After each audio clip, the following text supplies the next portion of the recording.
नमस्कार दोस्तों, बिहार के चुनाव के बाद अब सत्ता की गलियारों में चर्चा शुरू हो गई। क्या भाजपा के बुरे दिन आने वाले हैं? हर कोई पूछ रहा है और सत्ता की गलियारों में कनफुसकी शुरू हो गई। ये संदर्भ में बहुजन समर्थक समाचार पत्र के स्वतंत्र राजनीतिक विशेषज्ञ का कहना है कि निश्चित रूप से जब सत्ता बदलता है तो कहीं न कहीं उसकी धमक तो बनती है। क्या भाजपा के बुरे दिन आने वाले हैं? सत्ता का सूरज कब ढलता है?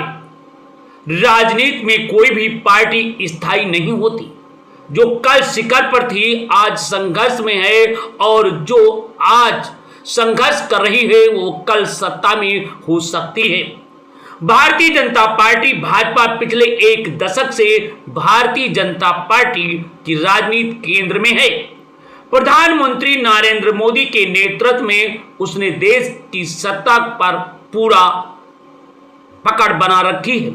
लेकिन 2025 जब बिहार, महाराष्ट्र, मध्य प्रदेश, हरियाणा जैसे राज्यों में जनता का मूड बदल दिखा सकता है, तो यह भी सवाल स्वाभाविक है, क्या भाजपा के अच्छे दिन के पीछे छूटने वाले हैं? तमाम तरीके की सत्ता की गलियारों में शुरू हो गए हैं। भाजपा की अब तक की यात्रा संघर्ष से शिखर तक। भाजपा ने 1980 में अपनी यात्रा शुरू की। जनसंघ की विचारधारा से पार्टी की शुरू हुई और केवल कुछ राज्यों में सीमित थी।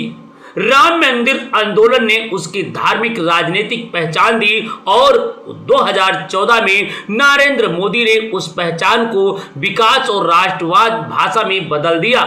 सबका साथ सबका विकास के नारे के साथ अद्भुत बहुमत दिलाया।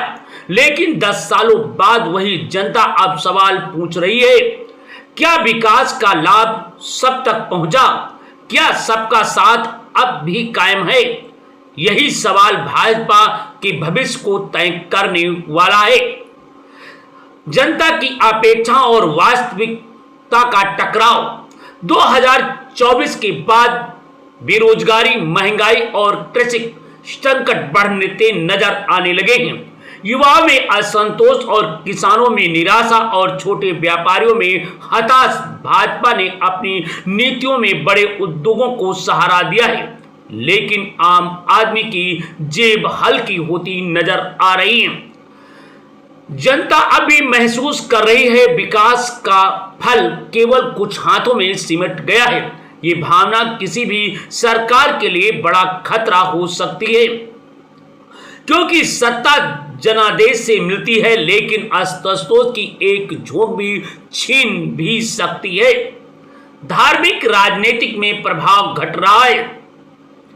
भाजपा की सबसे बड़ी ताकत उसका धार्मिक राष्ट्रवाद एजेंडा रहा है। राम मंदिर, कश्मीर, नागरिकता कानून और हिंदुत्व के मुद्दे पर 2019 एक स्थिर बैंक वोट दिया, लेकिन अब वही मुद्दा लोगों के रोजमर्रा और समस्याओं से छोटे पड़ने लगे हैं। युवाओं को रोजगार चाहिए, किसानों को लागत मूल्य चाहिए, महिलाओं को सुरक्षा और शिक्षा चाहिए, और इन प्रश्नों का उत्तर धर्म की राजनीति नहीं दे पा रही है। इसलिए धार्मिक मुद्दा की गूंज अब पहल जैसी बनती नजर आ रही है। भाजपा के लिए चेतावनी की संभावनाओं से ज्यादा अब परिणामों की राजनीति चलने लगी है। जरा आइए देखें विपक्ष राजनीति और जनता का मूड क्या कहने लगा है। विपक्ष लंबे समय से बिखरा हुआ था, लेकिन अब मुद्दे के आधार पर एकजुट हो गया है। रोजगारी, आरक्षण, संविधान की रक्षा और सामाजिक न्याय जैसे विषय जनता में गहराई तक जा चुका है। बिहार और बंगाल, कर्नाटक और हरियाणा चुनाव में देखने को मिला है। जनता अब केंद्र की ताकत से डर नहीं रही है, बल्कि सवाल पूछते हुए नजर आ रही है। यदि विपक्ष जनसंपर्क और भाषा में बोलता है, यानी गांव में मजदूर के बीच और युवाओं को रोजी रोटी पर, तो निश्चित रूप से एक बार फिर